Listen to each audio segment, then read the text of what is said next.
As negras nuvens da Segunda Guerra Mundial toldavam os céus do mundo. Numa cidade satélite de Los Angeles, os dirigentes de um programa de rádio dedicado à proclamação do Evangelho e ouvido nos Estados Unidos de costa a costa, decidem estender suas irradiações ao Brasil. 3 brasileiros que se encontram no país, 2 deles como estudantes, são convidados a comparecer à sede desse programa e incumbidos de preparar mensagens na língua portuguesa. Os 3 homens, Henrique Ster, João Linhares e Roberto Rabelo, dão pronto início aos trabalhos. E cerca de 1 ano depois, em setembro de 1943, 17 emissoras brasileiras levam ao ar o primeiro programa da Voz da Profecia em português. Se pudéssemos fazer retroceder o tempo e reproduzir o que então se deu, ouviríamos...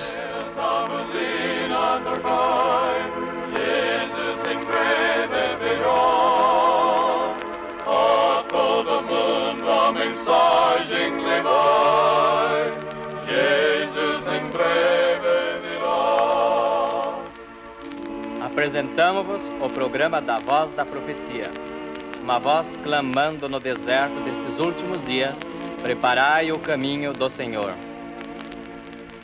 Breve virá,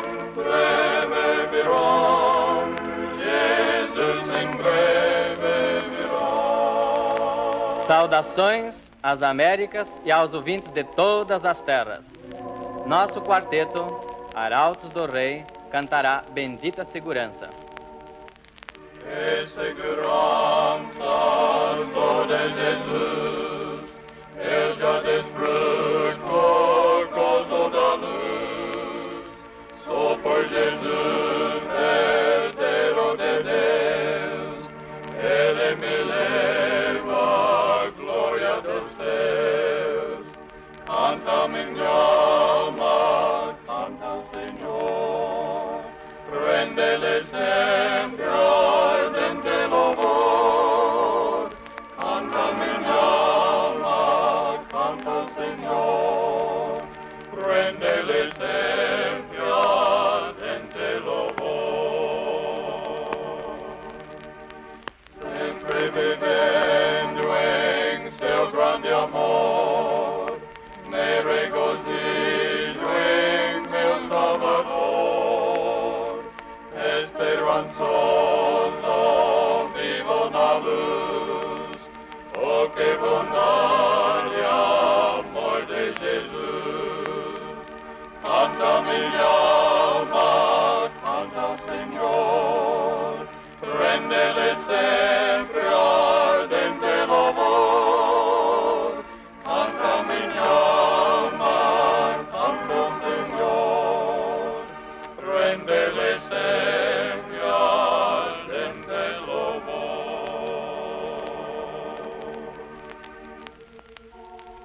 Amado Pai Celestial, santificado seja o Teu nome. Vimos a Ti implorar que neste dia abençoes nossos ouvintes em todas as partes do mundo. Lembra-te especialmente dos aflitos e dos desanimados. Possam eles sentir que estás perto deles. Se conosco ao estudarmos Tua palavra, pedimos em nome de Jesus.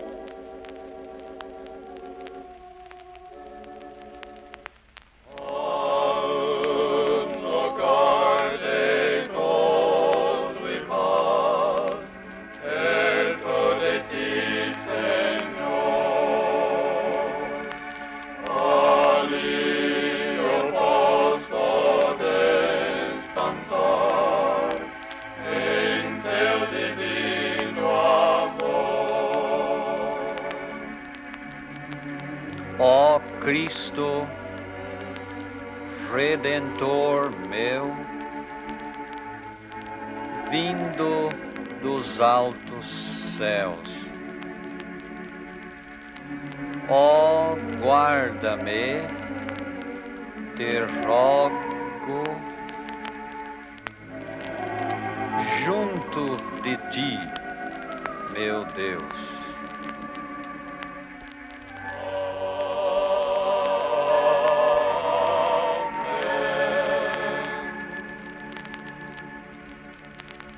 Temos hoje um importante anúncio a fazer. Apraz-nos informar a nossos ouvintes de que poderão obter uma cópia gratuita da conferência de hoje. Para isso, basta escrever a Voz da Profecia a cuidado desta estação. Estamos certos de que milhares desejarão uma cópia. Escreva, pois, Vossa Senhoria, imediatamente a Voz da Profecia, a cuidado desta emissora. E a seguir, a Voz da Profecia. Boa noite, amigos rádio ouvintes. O assunto que escolhemos para esta conferência intitula-se Nosso Século de Maravilhas. Deveras vivemos numa época de maravilhas. Fazemos num ano o trabalho de séculos. Rapidez é outro nome para nossos dias. Nossos tempos diferem de todos os outros de que ouvimos ou lemos. Por quase 6.000 anos, a raça humana não modificou sua maneira de viver. Mas, repentinamente, há pouco mais de 100 anos, as condições começaram a mudar. Uma avalanche de novas ideias penetrou a mente do homem e do sono de séculos sobreveio um tremendo despertamento. O mundo inteiro foi transformado em poucas décadas. Ocorreu não uma evolução, mas sim uma revolução. Se pudéssemos fazer retroceder o tempo, indo para a cama hoje à noite e despertando há 150 anos no passado, encontrar-nos-íamos, sem dúvida, num estranho mundo. Dificilmente saberíamos como viver. Imaginai tão somente nenhuma luz elétrica nas grandes cidades, nem mesmo lampiões a querosene. Iríamos para a cama tropeçando com a velha vela de sebo. O mais rico monarca sobre a terra não possuiria instalação sanitária, nem um moderno banheiro. Não se poderia contemplar a fotografia de um ente querido, nem fazer um chamado telefônico. Ninguém teria ouvido ou sequer sonhado da radiodifusão. Contemplemos uma cidade de há 150 anos. De noite, as ruas são escuras, iluminadas aqui e acolá por uns poucos e fumegantes lampiões a óleo. Não há nenhuma deslumbrante vitrina, nenhuma pressa no tráfego, nenhum bonde, nenhum automóvel, nenhuma estrada de ferro, nenhum trem subterrâneo. Há 150 anos não havia nas grandes cidades do mundo nenhum edifício com armação de aço, nenhuma câmara refrigeradora, nenhuma caixa registradora, nem máquina de escrever. Toda a correspondência comercial e toda a escrituração eram tediosamente feitas à mão. Os aleijados tinham de passar sem membros artificiais. Não havia óculos nem dentes postiços. Pensai nisto, donas de casa. Não havia alimento preparado ou enfrascado. Não havia leite pasteurizado. E pior ainda para as senhoras, não havia ferros elétricos, nem máquinas para lavar e torcer, nenhum ondulador elétrico, nem ondulação permanente. Não havia artigos de borracha, nem de celuloide. Sim, que estranho mundo. Nas oficinas dos jornais não haveria nenhum linótipo ou monótipo. O cirurgião não disporia de éter ou clorofórmio. E as condições na maioria dos hospitais daqueles dias não seriam nada menos que um pesadelo, a despeito dos esforços de homens de bom coração.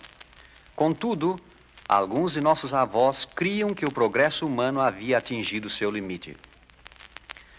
Olhando os velhos arquivos dos Estados Unidos recentemente... Pregar o evangelho pelo rádio era relativamente uma novidade àquele tempo. Algumas emissoras hesitaram em aceitar o programa por ser o mesmo religioso. Mas onde quer que ele fosse apresentado, teve pronta aceitação. Pessoas houve que instalaram alto-falantes na fachada de suas casas para que outros pudessem ouvir as irradiações. Não eram muitos, então, os que possuíam rádio. Na Bahia, um grupo de amigos caminhava boa distância à noite à luz de archotes para ouvir a irradiação na cidade mais próxima. Simultaneamente com o lançamento do programa de rádio, foi criada a Escola Rádio Postal da Voz da Profecia. A sua finalidade, suplementar as irradiações na divulgação do conhecimento das Escrituras Sagradas, oferecendo gratuitamente cursos bíblicos por correspondência. A propósito, a Segunda Grande Guerra, como dissemos, assolava o mundo, e apropriadamente o título da primeira lição do primeiro curso era Melhores Dias para um Mundo em Chamas. Toda a correspondência, tanto do programa de rádio como da Escola Rádio Postal, era atendida em Niterói, estado do Rio, por uma só pessoa.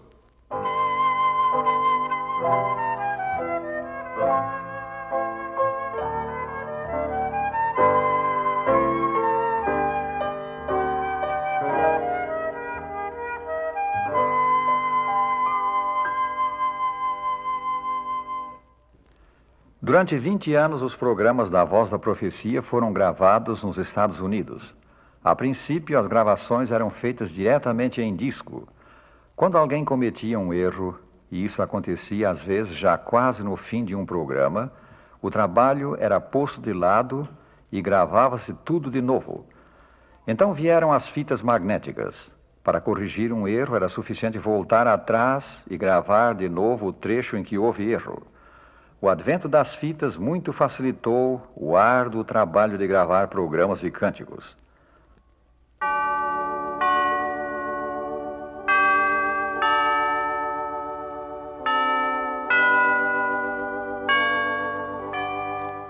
Pai nosso que estás nos céus, santificado seja o teu nome.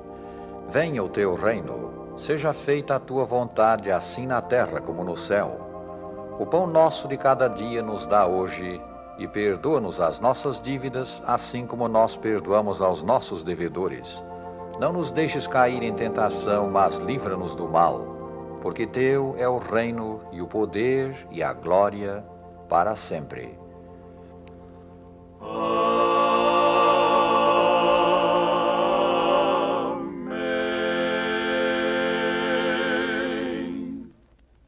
Enquanto gravamos nos Estados Unidos, a música dos programas foi produzida por cantores norte-americanos. Desconhecedores do português, eles aprendiam a nossa pronúncia palavra por palavra.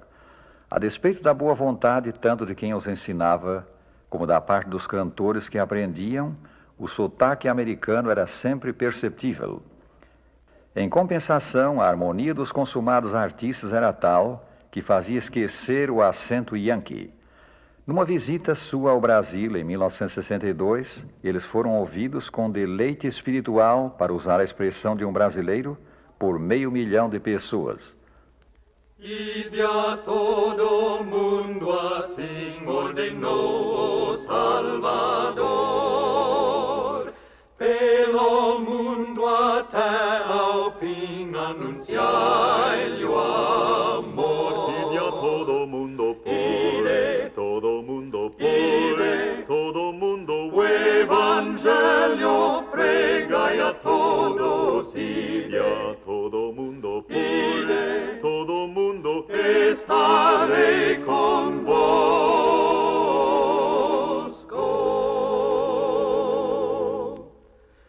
Ide ao triste sofredor e falai-lhe de Jesus,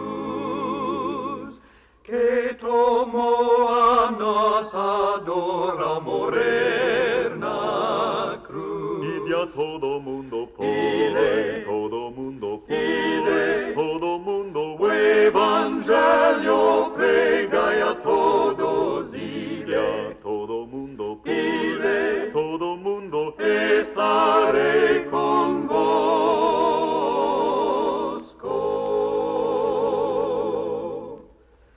Ide as almas em prisão, anelando a luz e o ar, e a esperança do cristão procurai levar. ide a todo mundo, todo mundo, todo mundo, O Evangelho pregai a todos, ide a todo mundo, todo mundo, estarei convosco.